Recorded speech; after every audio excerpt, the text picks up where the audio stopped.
Okay, we've talked about right triangles, we've talked about unit circles, and we've talked about our definitions for the trig functions. And we've shown a little bit about how things are put together, but there's one issue we've not really addressed, we've been trying to dance around, and that's this issue of obtuse angles. What happens if we're in the second, third, or fourth quadrant? So we're going to introduce a new idea today, something called reference angle, to help us deal with this situation, and then we'll do a quick example. So here's the thing.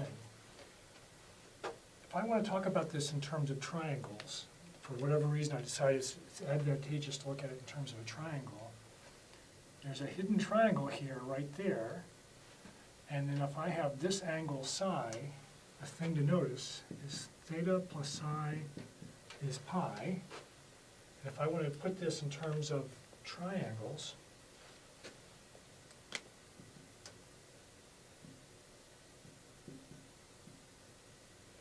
I can have this, oops, and there's my angle theta here, right? And I know that this has to form a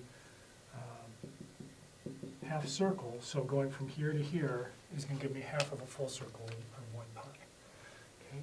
So the question then is, if I want to work with these kind of things, so the thing to notice is that if I have sine of theta, then that's going to be equal to, what is it, y over r, but in terms of this triangle, that's still going to be equal to sine of that angle there. Okay? Cosine is going to be a little more difficult in that if I'm in the second quadrant, now the cosine is going to be negative. So let's see, this is going to be x over r. Okay. Psi is actually an acute angle. So if I were to just do psi by itself, it would be in the first quadrant. X is a negative number, so this is going to be minus cosine, these are si's, of psi. Okay, so depending on which quadrant I'm in, I may have a plus or a minus, and it's going to be different for sine and cosine for each quadrant. Okay? The only thing we know is that the first quadrant, everything works out exactly the way we've been talking about it before. Okay? So I'm going to give an example of this, but before I do, I just want to formalize this idea of how do we find this thing, and we're going to define that thing here to be the reference angle in this particular case. But I need a definition that's going to work no matter what quadrant I'm in. So how am I going to do that? So the idea is this. Okay, so I'll use this just to give an example as I go. Let me suppose my angle puts me in the third quadrant, and I want to find the reference angle for this. Okay.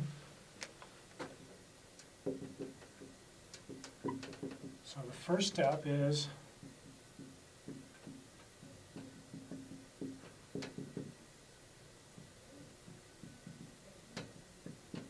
I go to the point, I'm going to draw a vertical line, oops, no period,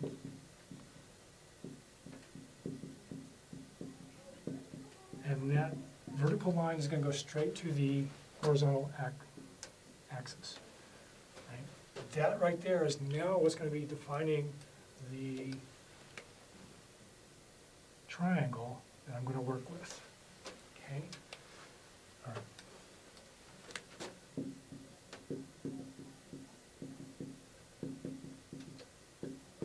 So once I've done that, I've got to find the triangle.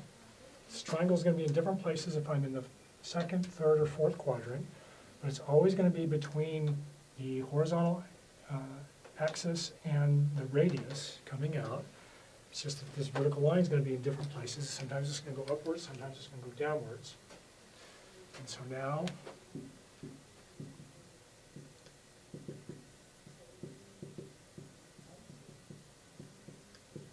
that reference angle that that's going to define is going to be between the horizontal axis and the radius. Okay, so in this case, this angle right here, between the radius and the horizontal axis, that's my reference angle.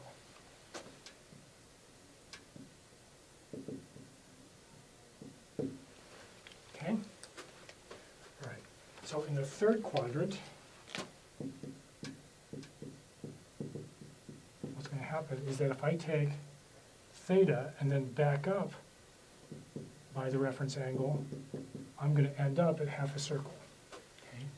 In the second quadrant, we found a different relationship, that theta plus psi was pi, and in the fourth quadrant, we'll have an even different relationship. Now, you're going to be tempted to try to memorize these things. Don't do that. You've got enough to remember. Always go back to this picture, draw the picture, and just remember all you're doing is drawing a vertical line from the point to the axis. And that's going to define one leg of your triangle, and that's going to be your hypotenuse is always going to be the radius, and that's going to give you your angle. And the reference angle is between the horizontal axis and your hypotenuse. Okay? So let's look at an example. Okay.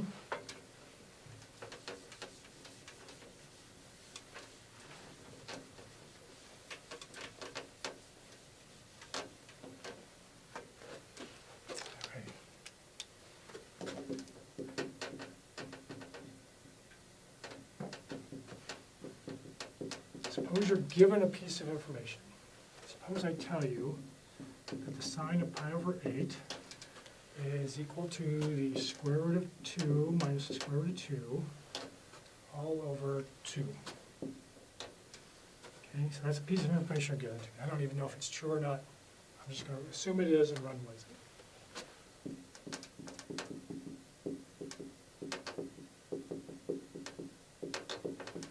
The question is what's that imply is the sine of 17 pi over 8. Okay, that doesn't look like fun. What the heck is 17 pi over 8? So this is, so let's change that. Let's go with 15 pi over 8. Sorry. Okay, so what is 15 pi over 8? Well, 16 pi over 8 is 2 pi, so it's less than a whole revolution. But it's shy by just pi over 8. Right? So this is, I can think of this as taking a full circle around and then going backwards some pi over 8. So if this is my unit circle, I'm going to be like that, and this angle right there is my pi over 8, and the angle that I'm given was the 15 pi over 8. Okay, so I want to know, basically, if this is r, this is xy, what's y over r? That's the definition of the sine. So the idea is I'm given 15 pi over 8, I've got to figure out which quadrant it's in. In this case, it's just a little bit shy of 2 pi, so it's got to be in the fourth quadrant. Okay, and for my reference angle, if I were to treat this as a reference angle, I'm going to come here and make a vertical line. So there's my triangle right there. Okay.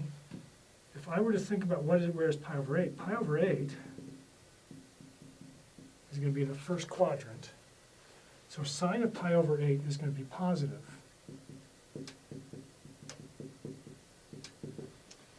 And so this is going to be the negative of that. So I can think of this as just flipping it over. So this is going to be minus sine of pi over 8. And since I'm given this piece of information, I know that sine of pi over 8 is whatever I was told. Now, I always listen to what I'm told. So sine of 15 pi over 8 has to be negative of that because it's in the fourth quadrant. Right? So the idea here is I'm given this. And that's about a new angle. I figure out where it is.